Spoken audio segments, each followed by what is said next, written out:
నమస్తే,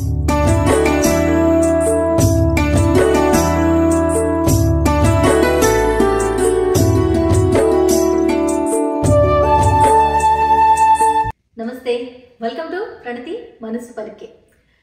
చుట్టూ గురించి అందరూ పోరాడుతూ ఉంటే, దాని గురించి అందరూ మాట్లాడుతూ ఉంటే, ఇంకెక్కడైనా జరగకుండా ఉన్నాయా అంటే ఇక్కడ జరుగుతుంది, అక్కడ జరిగే అత్యాచారాలు జరుగుతున్నాయి.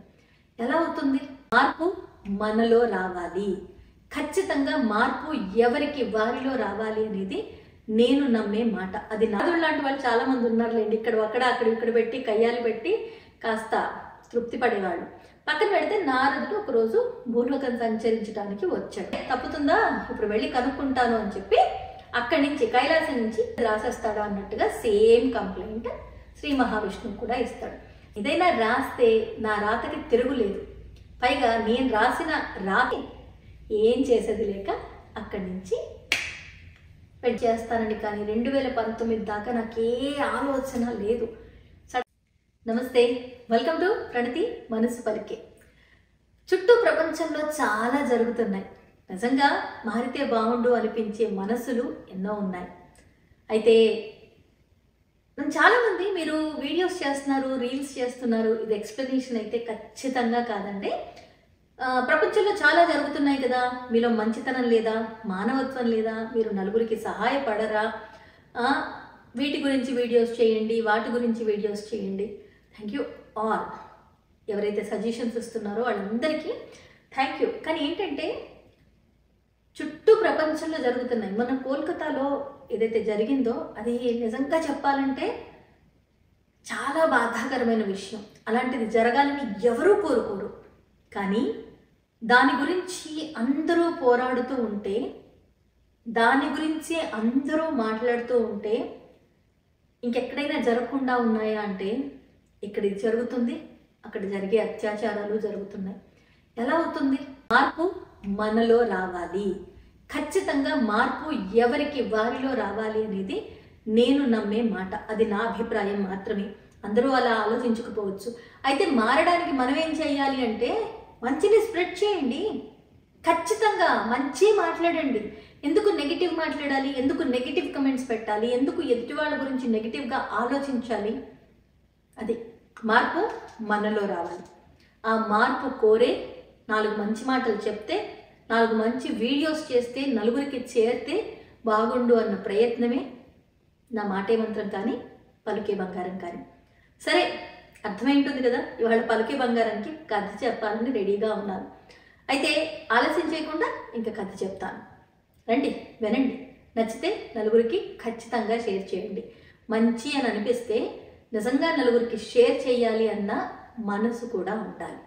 అలా ఉంటే నా వీడియోస్ ఇప్పటికి ప్రతి వీడియో బోల్డని వ్యూస్ వచ్చేవి. కానీ షేర్ చేయరే? ఎందుకంటే మంచి వినాలంటే కొంచెం కష్టంగానే ఉంటుంది. అదే చెడు చేయమనండి, చెడు కోరమనండి, చెడు అనమనండి, అయిపోతుంది. అది సంగతి. నాకు కూడా బాధ ఉందండి, బాధ ఉంది. మనందరికీ తెలుసు, నారాయణ నారాయణ అంటూ ముల్లోకాలు తిరిగి ఇక్కడి మాటలు అక్కడ, అక్కడి మాటలు ఇక్కడ చెప్పే నారదుడు ఎవరికి తెలియదు చెప్పండి. అయితే నారదుడు అంతా సంచారం చేస్తూ ఉంటాడు, అక్కడ మాటలు ఇక్కడ చెప్తూ ఉంటారు. ఆయన గురించి ఆయన వస్తున్నాడంటేనే భయపడే వాళ్ళు ఉంటారు. ఎందుకంటే మళ్ళీ ఏం మూసుకొస్తున్నాడో, ఎవరికి జగడాలు పెడతాడో, ఇలా అందరూ అనుకుంటూ ఉంటారు కదా. అంటే మనం చూసినవి. ఇప్పుడు నారదుడు లేదే, నారదుడు లాంటి వాళ్ళు చాలా మంది ఉన్నారులేండి. ఇక్కడ పెట్టి కయ్యాలు పెట్టి కాస్త తృప్తి పడేవాళ్ళు.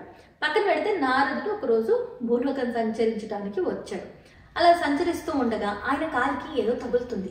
ఏంటబ్బా ఏం తగిలిందని చెప్పి చూస్తే ఒక పుర్రె, జీవం లేదు. ఆ పుర్రెను తీసుకొని చూస్తే ఆ పుర్రె మీద బ్రహ్మ రాసిన తలరాత కనపడుతుంది ఆయనకి.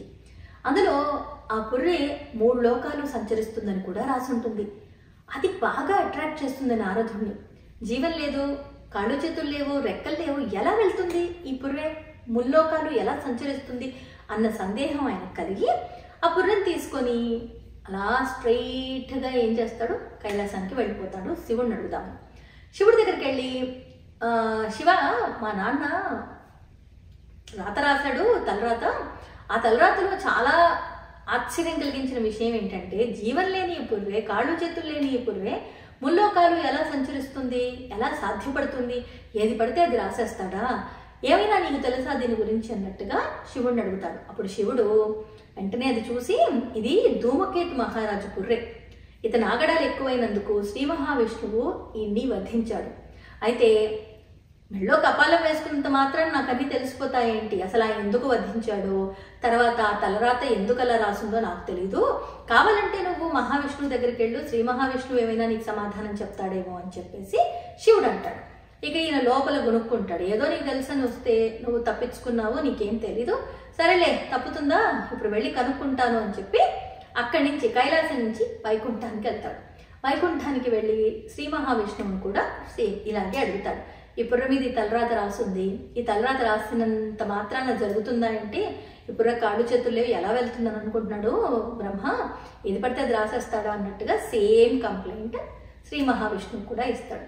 శ్రీ మహావిష్ణువు అప్పుడు ఏం చెప్తాడంటే, అవును ఆగడాలు ఎక్కువయ్యాయని ఇతన్ని నేను వధించాను, అయితే ఏంటంటే బ్రహ్మ రాసిన ప్రతి రాతకి ఒక కారణం ఉంటుంది, ఆ కారణం ఏంటో నేనెలా చెప్పగలను, నాకు తెలీదు, కాబట్టి నువ్వు అడిగితే వెళ్ళి మీ నాన్నని అడుగు, బ్రహ్మ ఎందుకు ఈ రాత రాశాడనేది నువ్వు మీ నాన్నే అడుగు అని చెప్పి చెప్తాడు.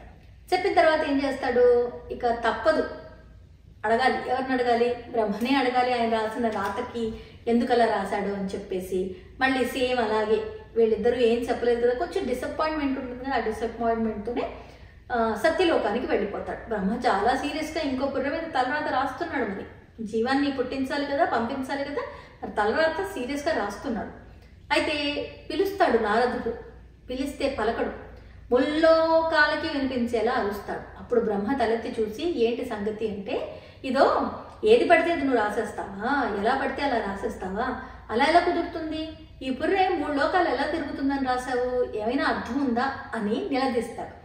దానికి బ్రహ్మ ఒక చిన్నగా నవ్వు నవ్వి, నానా కన్నా చిన్న చూసావా, ఏదైనా రాస్తే నా రాతకి తిరుగులేదు, పైగా నేను రాసిన రాత చెరిపే ఇది నాకే లేదు, కాబట్టి నేను రాశానంటే అది ఖచ్చితంగా జరిగి తీరుతుంది, అందుకే కదా ప్రాణం లేని పుర్రె నీ కాలికి తగిలిందని చెప్పి దాని తలరాత చదివి అదేంటో తెలుసుకుందామని నీ అంతటా నువ్వే తీసుకొచ్చి ఈ పుర్రెని ముల్లోకాలకి తిప్పావు, నీ సందేహం తీర్చుకోవడానికి ముల్లోకాలకి తిప్పావు, మరి ఆ రాత నిజమైంది కదా అని అన్నాడు.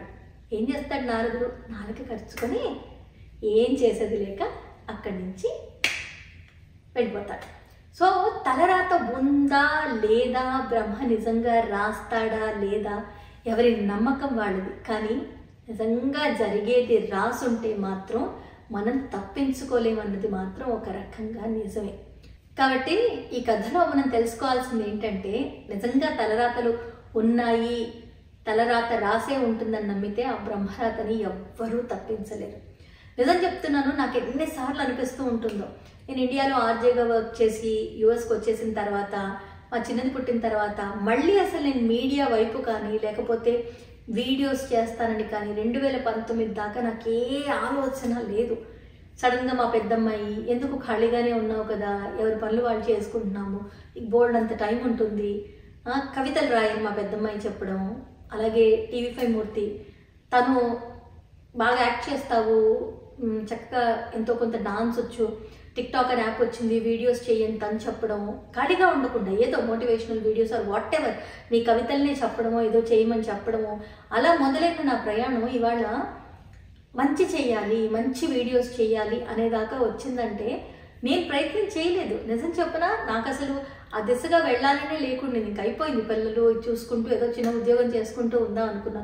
కాబట్టి తలరాతలో రాసింది, నేను ఎప్పుడూ అనుకుంటాను ఆ తలరాతలో ఇదే ఉంది కాబట్టి జరిగింది అని. సో నమ్మకం ఉందనుకోండి, మనం దాన్ని ఇంకా ఎక్కువ ఎంజాయ్ చేస్తాం, జరిగేదాన్ని చాలా ఎక్కువ ఎంజాయ్ చేస్తాం.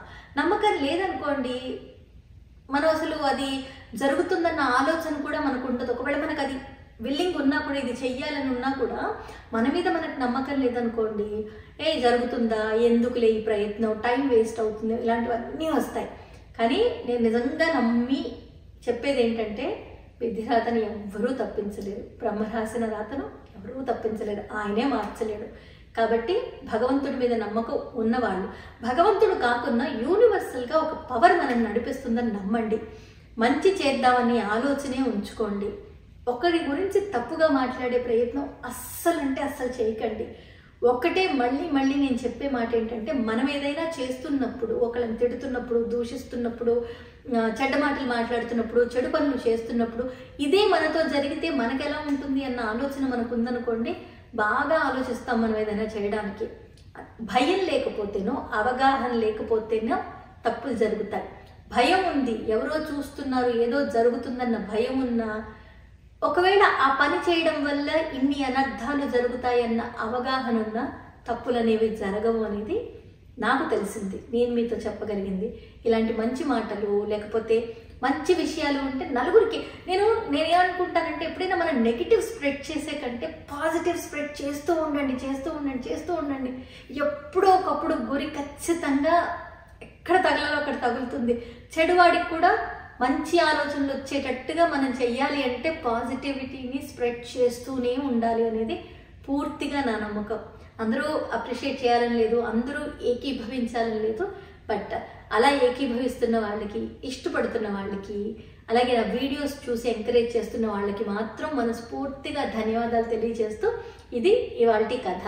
మళ్ళీ మంచి కథతో మళ్ళీ వస్తాను. తప్పకుండా ఉపయోగపడుతుందన్న ఆలోచనతో మరో వీడియో చేస్తాను. ఎప్పుడు కోరుకునే మాట, మీరందరూ బాగుండాలి, అందులో నేను కూడా ఉండాలి. అందులో అసలు తప్పు లేదు. ఈ అందరూ బాగుండాలి, అందులో నేను ఉండాలి అన్న దాని మీద కూడా నెక్స్ట్ ఒక వీడియో చేస్తాను. తప్పకుండా చూడండి, సరేనా? మరి సబ్స్క్రైబ్ చేయకపోతే సబ్స్క్రైబ్ చేయండి, నోటిఫికేషన్ బటన్ ఆన్ చేయండి, లైక్ కమెంట్ చేయండి, అసలు మర్చిపోవద్దు. మీకు నచ్చితే మాత్రం దయచేసి నలుగురికి షేర్ చేయండి, సరేనా? మరి ఇప్పటికి ఉంటాను. బీ హ్యాపీ, నవ్వుతూ ఉండండి, మరొకరి చిరునవ్వుకి మీరు కారణం అవ్వండి. ఒకళ్ళని ఏడిపించే పనులు మాత్రం చెయ్యొద్దండి, అస్సలు చెయ్యొద్దు. ఉన్నది ఒకటే జిందగీ. Life is short, make it sweet, stay blessed. Thank you all so much. Bye bye.